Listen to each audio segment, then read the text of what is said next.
Karibu kwa mara nyingine tena mtazamaji wa The World News katika kipindi hiki cha ulimwengu wa siasa. Mimi ni Adam Hussein. Wakati huu tunatazama mgogoro huko nchini Ukraine. Swali letu ni kipi kitamzuia Putin asiendelee na vita katika taifa hilo la Ukraine, hasa wakati huu ambapo nchi ya Marekani inaonekana kuungana na matakwa ya Rais Putin katika nchi ya Ukraine, hasa katika kumaliza mgogoro huo. Seneta wa Marekani John McCain alitania kwamba alipomtazama machoni rais wa Urusi Vladimir Putin aliona vitu vitatu: K, G na B, akimaanisha maisha yake ya zamani kama afisa ujasusi wa KGB ya enzi ya Usovieti. Hata hivyo, kutokana na namna ambavyo amekaa madarakani na jinsi ambavyo rais huyo alitaka kuitengeneza Urusi, alitamani kuona Urusi ya enzi zile yeye akiwa kama KGB wa Usovieti. Na sasa aliamua kupambana na watu wa magharibi ambao walikuja kuharibu Usovieti, na hatimaye nchi mama ya Urusi ambayo ndio imebaki kuwa kama kielelezo na historia ya Usovieti, Rais Putin anataka kurejesha tena, kama anavyosema John McCain, seneta wa Marekani ambaye sasa ni marehemu. Hata hivyo, Rais Putin anaamini sasa diplomasia iko upande wake, huku uhusiano na Marekani ukiimarika na mafanikio katika uwanja wa vita yakiwa yamepatikana.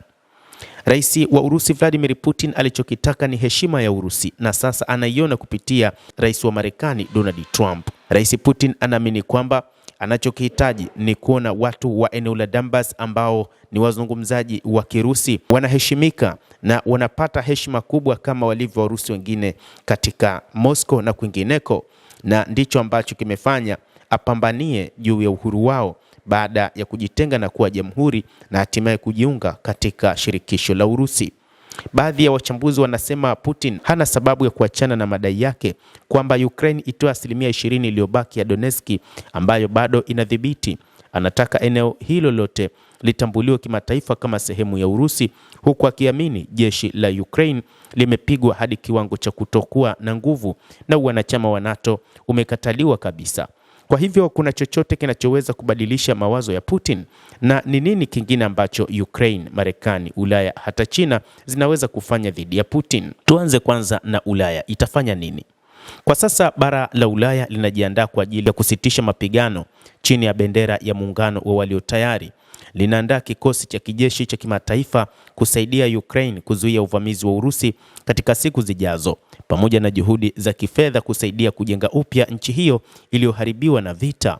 Lakini baadhi ya maafisa wanapendekeza Ulaya inapaswa badala yake kujiandaa na vita kuendelea.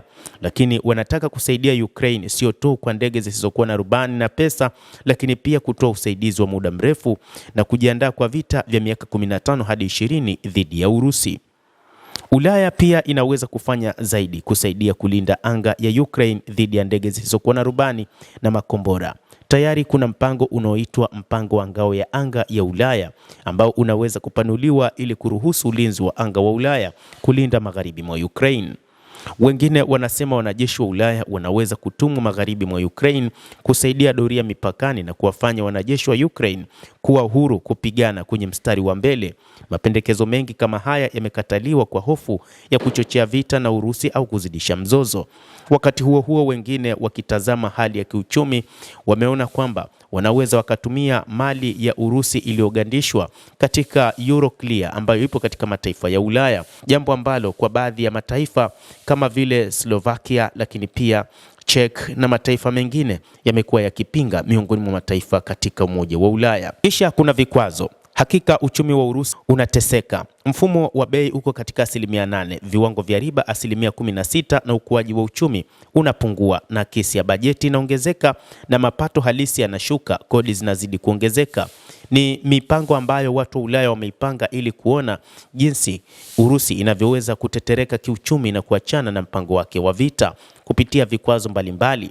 Na hata rais wa Marekani Donald Trump aliweka vikwazo katika makampuni makubwa ya mafuta ya Rosneft na Lukoil ili kuonyesha namna Urusi itakavyoshindwa kimkakati.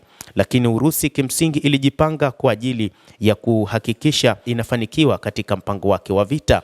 na hapo Putin akasema licha ya vikwazo, lakini dhamira yake ni kuona anamaliza vita hivyo, ama kwa kutumia nguvu kubwa ya mashambulizi ya makombora au kwa kutumia diplomasia. Vyovyote lazima amalize operesheni hiyo maalum ya kijeshi nchini Ukraine. Lakini tutazame diplomasia na Marekani. Baadhi ya wachambuzi wanasema ikiwa Putin atapewa njia ya kutoka vitani anaweza kuichagua. Nadharia hii inasema ni kupitia makubaliano ambayo yanaruhusu pande zote mbili kudai ushindi. Makubaliano ya aina hii yanahitaji Marekani na Urusi kuanzisha timu ya mazungumzo na Marekani kwa kutumia uwezo wake wa kuendesha makubaliano. Miongoni mwa wachambuzi wanasema mtu hawezi kudharau jukumu la Marekani na Trump kusaka amani na Urusi kama taifa kubwa na Putin kama kiongozi wa kimataifa. Hata hivyo, wengi wamekuwa wakitazama ushawishi wa China sasa. Xi Jinping, rais wa China, ni miongoni mwa viongozi wachache duniani ambao Putin anawasikiliza, na alipoonya mapema katika mzozo dhidi ya vitisho vya Urusi vya matumizi ya silaha za nyuklia, Kremlin haraka ilitii sheria za kimataifa. Vita vya Urusi pia vinategemea usambazaji wa China wa bidhaa kama vile vifaa vya elektroniki au mashine ambazo zinaweza kutumika kwa madhumuni ya kiraia na kijeshi. Hata hivyo, ikiwa Beijing itaamua kuwa vita hivyo havina tena maslahi kwa China, ikiwa vitaendelea, basi hilo litaleta athari kubwa juu ya mawazo ya Kremlin. Lakini ikumbukwe kwamba kabla ya mzozo huo kuanza, rais wa Urusi Vladimir Putin alianza kufanya ziara kuelekea nchini China kufanya mazungumzo na kushauriana kwa kina kwamba anaenda kuanzisha operesheni maalum huko nchini Ukraine. Lakini ikiwa uvamizi wa Urusi umezidi kuongezeka na ikiwa masoko ya kimataifa yatavurugwa, ikiwa Marekani itaweka vikwazo kwa China kama adhabu kwa matumizi yake ya nishati ya bei nafuu ya Urusi, basi mawazo huko Beijing yanaweza kubadilika. Licha ya kwamba katika siku za hivi karibuni viongozi hao walikutana na kupanga mipango mikakati mizito ya namna watakavyoweza kukabiliana na jinsi nchi za kimagharibi zitakavyoweka vikwazo na namna ya kutegua vikwazo hivyo. Kwa sasa Putin anaamini amekaa pazuri, huku muda ukiwa upande wake. Kadri mzozo unavyozidi kuendelea, wachambuzi wanasema ndivyo ari ya Ukraine inavyozidi kupungua, ndivyo washirika wake watakavyogawanyika zaidi, na ndivyo Urusi itakavyopata eneo kubwa zaidi huko Donetsk. Na hapo ndipo ambapo rais wa Urusi anatazamwa kuirejesha KGB ya enzi ya Usovieti. Endelea kutufuatilia mtazamaji, na usisahau kulike, kucomment, kadhalika na kusubscribe channel yetu hii ili upate habari hizi kwa mapana kupitia The World News. Naitwa Adam Hussein.